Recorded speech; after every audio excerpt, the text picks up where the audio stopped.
नमस्कार. सत साहेब. आपलं नाव? सुभाष रावसाहेब कोळेकर. आपण कुठून आलात? मुक्काम सुलतानपूर, तालुका माजलगाव, जिल्हा बीड, राज्य महाराष्ट्र. आपला व्यवसाय काय आहे? मी शेती करत आहे. संत रामपालजी महाराजांची गुरुदीक्षा आपण कधी घेतली? 5 नोव्हेंबर 2020. संत रामपालजी महाराजांची गुरुदीक्षा घेण्या अगोदर आपण व आपला परिवार कोणती भक्ती साधना करत होतात? संत रामपालजी महाराज यांची दीक्षा घेण्या अगोदर मी व माझा परिवार ब्रह्म विष्णू महेश हे सर्व देवी देवतांची पूजा करत होतो. जे की गंगासागरला जाणे, तिरुपती बालाजीला जाणे, आळंदीला जाणे, पंढरपूरला जाणे या सर्व, आणि मेन म्हणजे वारकरी संप्रदायामध्ये असल्यामुळं पंढरपूर हे कुळीचं दैवत हे मी समजायचो आणि पंढरपूरला नित्यवारीला जायचो. 25 वर्षे ही वारी, आषाढी आणि कार्तिकी ही 25 वर्ष वारी केली आणि नंतर बाकीचे देवदेवतांच्याही दर्शनं करायचो. इकडं पण सुलतानपूर ते पैठण 18 वर्षे दिंडी चालवली. त्यामध्ये भजन कीर्तन सर्व म्हणायचं, पोथी सांगायचे, पुराण सांगायचे, सर्व गोष्टी हे करायच्या. अशी भक्ती आम्ही संत रामपालजी महाराज यांच्या शरणामध्ये येण्या अगोदर करत असत. सर, जसं तुम्ही सांगत आहात की आपण अगदी पूर्वीपासूनच भक्तिमार्गात होतात आणि सर्वात प्रमुख म्हणजे आपण वारकरी संप्रदायाची भक्तिसाधना करत होतात. आपण बरवाला स्थित संत रामपालजी महाराजांचा मार्ग का निवडला आणि आपण त्यांच्याकडे नामदीक्षेसाठी का गेलात? संत रामपालजी महाराज यांचे एक अनुयायी होते आणि त्यांची आणि माझी जवळपास 3 वर्षे ज्ञानावर चर्चा चालायची. पण त्यांचं ज्ञान सांगितलेलं त्यांना समजायचं, मला काही समजतच नसतं ते ज्ञान. तरी पण मी एक वेळेस अशी आमची चर्चा चालत असताना एक वेळेस नामावर चर्चा चालू लागली. नामावर ज्या वेळेस चर्चा करू लागलो त्यावेळेस त्यानं मला प्रश्न विचारला की तुम्हाला प्रथम नाम आहे, सतनाम आहे, मग सारनाम काय आहे तुमच्याकडं? त्यावेळेस मी गडबडीत पडलो आणि माझ्या मनामध्ये शंका उत्पन्न झाली की हे सारनाम काय आहे.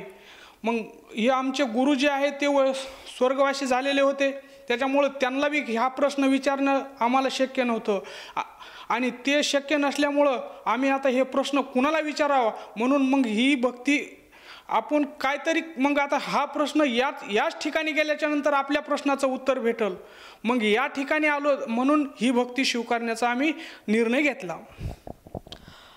सर, जसं तुम्ही सांगत आहात की संत रामपालजी महाराजांचे जे अनुयायी आहे यांच्याशी आपण लगातार 3 वर्ष ज्ञानचर्चा केली आणि त्यातून आपल्याला असं समजलं की प्रथम नाम, सतनाम आणि सारनाम ह्या 3 नामाने मोक्षाची प्राप्ती होऊ शकते.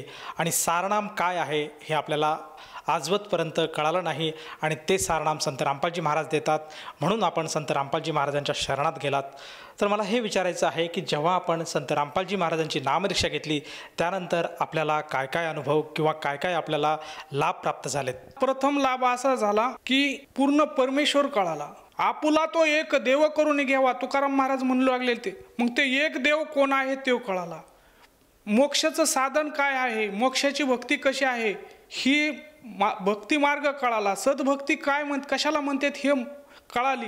दुसरा लाभ असा झाला, मी बाहेर जात असताना मला सर्पदोष झाला रात्री 3:30 वाजता. दुसऱ्या मनामध्ये माझ्या एक शंका निर्माण झाली. परमात्मा हर एक वेळेस सांगायचे किंवा हे नाम संत मीराबाईला आहे, संत रोहिदास चांबाराला आहे, मग हे जे नाम हे सर्व संताला आहे. मग मीराबाईचं जे त्यानं कोबरा सापाचं विष उतरलं होतं, त्या नामामध्ये जर एवढी शक्ती असेल तर आपल्याही नामामध्ये तेवढी शक्ती असायलाच पाहिजे असं माझ्या मनामध्ये आलं. आणि म्हणलं जोपर्यंत आपल्याला काही होत नाही तोपर्यंत आपण नामावरच राहायचं, म्हणून नाम घेऊ लागलो. नाम घेत असताना 4 वाजता झोपी गेलो.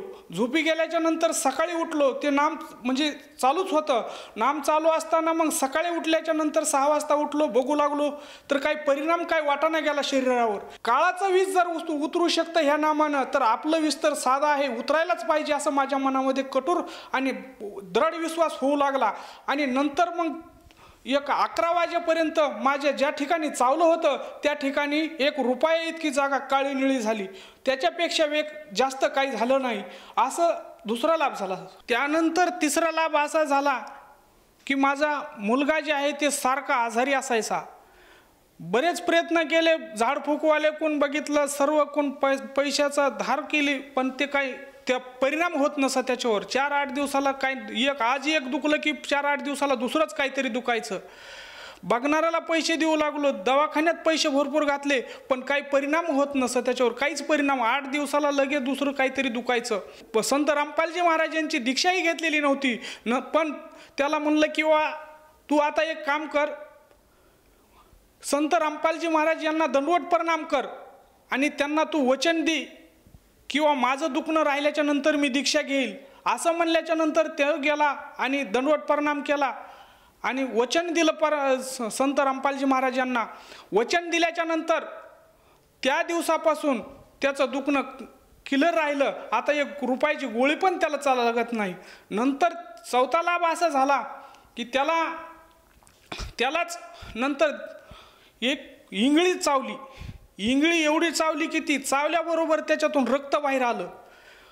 एवढंच विष चढलं की सगळ्या शरीरामध्ये त्याच्या विष होऊ लागलं, त्याची आग होऊ लागली. त्यानं मला फोन केला. मी पुस्तक सेवाला माजलगावला आलेलो होतो आणि तिथं आल्याच्या नंतर त्यानं मला फोन केला की मला असं झालेलं आहे, काहीतरी चावलं आहे. मग मी फोनवरच बोललो किंवा कसं झालं आहे, काय चावलं आहे. तर तेव्हा म्हणला मला असं होऊ लागलंय. मग मी म्हणलं तू आता नामजप सुरू कर. नामजप चालू झाल्याच्या नंतर तुझं ते सर्व कमी होऊन जाईल. तू नामजप एकदा सुरू कर. त्यानं नामजप सुरू करायला सुरुवात झाली. 15-20 मिनिटामध्ये सर्व विष उतरून गेलं त्याचं. असा चौथा लाभ झाला. आणि 5वा लाभ असा झाला की मला स्वतःलाच गांधीने चावल्या. जोपर्यंत मला नामाचं ध्यान नव्हतं तोपर्यंत आग होऊ लागली, पण मी एकदा नामाचा जप चालू केला त्याचं पण याच गांधीतून पण माझी सुटका झाली, त्याच्यातून पण माझा सगळी आग कमी झाली. असं या नामामध्ये पॉवर आहे, एवढं नामामध्ये शक्ती आहे. त्या एवढे लाभ झाले. पुन्हा शेतीमध्ये मला उत्पन्न निघत नव्हतं, पण आता सर्वजण माझ्या शेतीला बघून म्हणतात की आता याची उत्पन्नाचं वाढलेलं आहे, उत्पन्न दिसू लागलं, शेतीमध्ये भरघोस उत्पन्न निघू लागलेलं आहे. असं मला शेतीमध्ये भरभराट झाली आणि मला उत्पन्न माझे जे खचलेलं होतो मी माझ्या शरीरामध्ये माझे व्यसन जे लागलेलं होतं, मला व्यसन सुटत नव्हतं. ज्या दिवसापासून संत रामपालजी महाराज यांची दीक्षा घेतल्याच्या नंतर माझे तंबाखूचं व्यसन, गोवा खात होतो, हे जे व्यसन होतं हे व्यसन सुटलेलं आहे. ह्या सर्व गोष्टी मला लाभ प्राप्त झालेल्या आहेत. सर, जसं तुम्ही सांगत आहात की संत रामपालजी महाराजांची नामदीक्षा घेतल्यानंतर आपल्याला बरेचसे लाभ प्राप्त झाले. मुख्यतः आपल्याला आर्थिक लाभ शेतीच्या स्वरूपात झाला आणि आपली शेती आज व्यवस्थितरित्या फुलत आहेत. तर मला हे विचारायचं आहे की आज शेतकऱ्याची परिस्थिती जर आपण वृत्तपत्र जर वाचलं, त्याचप्रमाणे आपण न्यूज चॅनलवर बघत आहेत की शेतकरी हा आज म्हणजे हातागेला आलेला आहे आणि तो आत्महत्येकडे परावृत्त झालेला आहे. म्हणजे शेतकऱ्याची परिस्थिती अशी बिकट झालेली आहे की त्याला कुठल्याही प्रकारचं सुख मिळत नाही आहे आणि नैसर्गिक आपत्ती त्याच्याकडे येत आहेत. म्हणजे आज जर बघितलं आपण, पावसाळा असला तर उन्हाळा येतो, उन्हाळा असला तर पावसाळा येतो, हिवाळा येतो, हिवाळ्यातसुद्धा पाऊस आहे, उन्हाळ्यातसुद्धा पाऊस आहे. म्हणजे पावसाने बऱ्याच प्रकारचं शेतकऱ्याचं हे नुकसान होत आहे. आणि आपल्याला वृत्तपत्रामधून नेहमी असं ऐकायला मिळतं की शेतकरी आज हा हातागेला आलेला आहे आणि तो आत्महत्याकडे वाटचाल करत आहेत. तर मला असं विचारायचं आहे की आपणसुद्धा संत रामपालजी महाराजांची सद्भक्ती घेतलेली आहे आणि आपणसुद्धा शेतकरी आहेत. तर आपण आपल्या ह्या अनुभवातून ह्या शेतकरी बांधवांसाठी काय संदेश द्याल? ज्या वेळेसपासून संत रामपालजी महाराज यांची मी दीक्षा घेतलेली आहे आणि त्यावेळेसपासून शेतीमध्ये सर्व उत्पन्नाची भरभराट होऊ लागलेली. जो मी रात्रंदिवस त्या शेतीमध्ये झटायचो, रात्रंदिवस बेजार असायचो, रात्रंदिवस काम करायचो, पण त्या शेतीमध्ये उत्पन्न निघत नसं.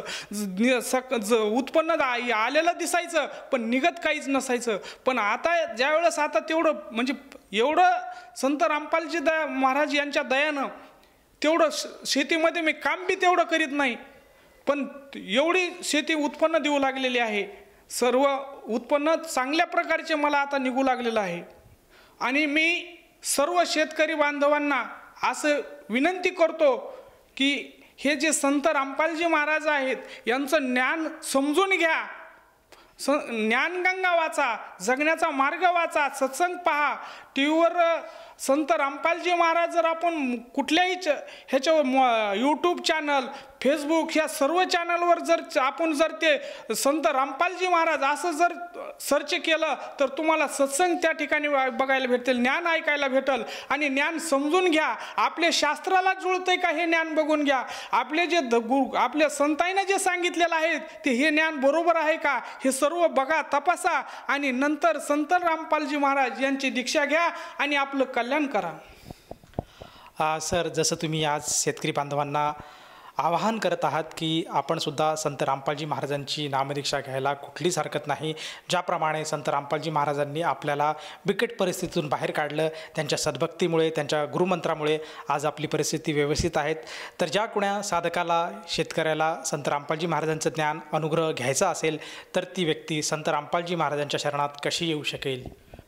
जर संत रामपालजी महाराज यांचं जर ज्ञान दीक्षा घ्यायची असेल आपल्याला, तर आता जे मला जिथं बघत आहात त्याच्या खाली एक पट्टी चालत आहे आणि त्या पट्टीवर संत रामपालजी महाराज यांच्या यांचे नंबर येत आहेत. त्या नंबरवर संपर्क साधा आणि आपल्या जिल्ह्यामध्ये, सर्व जिल्ह्यामध्ये हे नामदान केंद्र झालेले आहेत, त्या ठिकाणी जाऊन नामदीक्षा घ्या आणि आपलं कल्याण करून घ्या.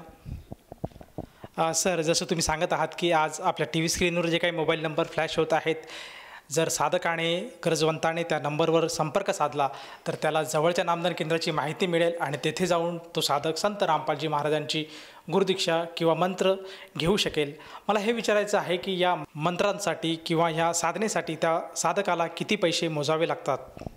संत रामपालजी महाराज यांची दीक्षा घेण्यासाठी, हे मंत्र घेण्यासाठी पैसे तर मोजावं लागतच नाहीत, पण त्यांच्याकडूनच आपल्याला पुस्तक भेटतंय, फोटो भेटतो आणि मंत्र सुद्धा भेटतं. 1 रुपयाही खर्च लागत नाही, सर्व फ्रीमध्ये भेटत आहे. सर्व आपल्या आणि आपलं कल्याण, आपल्याला आपलं सद्भक्तीचा मार्ग कळत आहे. धन्यवाद. सत साहेब. संपूर्ण विश्वामध्ये 500 पेक्षा जास्त नामदीक्षा केंद्र आहेत जिथे निशुल्क नामदीक्षा दिली जाते. निशुल्क नामदीक्षा प्राप्त करण्यासाठी आणि अधिक माहितीसाठी संपर्क करा 7030303951 7030303952. अद्वितीय आध्यात्मिक ज्ञान वाचण्यासाठी, पाहण्यासाठी आणि ऐकण्यासाठी संत रामपालजी महाराज ॲप अवश्य डाउनलोड करा किंवा आमची वेबसाईट www.jagatgururampalji.org वर विजिट करा. आम्हाला सोशल मीडियावर फॉलो करा. सर्व पवित्र धर्मांच्या पवित्र शास्त्रांवर आधारित प्रमाणित अनमोल पुस्तक ज्ञानगंगा किंवा जगण्याचा मार्ग यापैकी कोणतेही एक पुस्तक निशुल्क मागवण्यासाठी आपण आम्हाला आपले पूर्ण नाव, पूर्ण पत्ता, पिनकोड आणि फोन नंबरसह लिहून 7030303951 किंवा 7030303952 या नंबरवर SMS करू शकता किंवा 7030303950 या नंबरवर व्हॉट्सअप देखील करू शकता.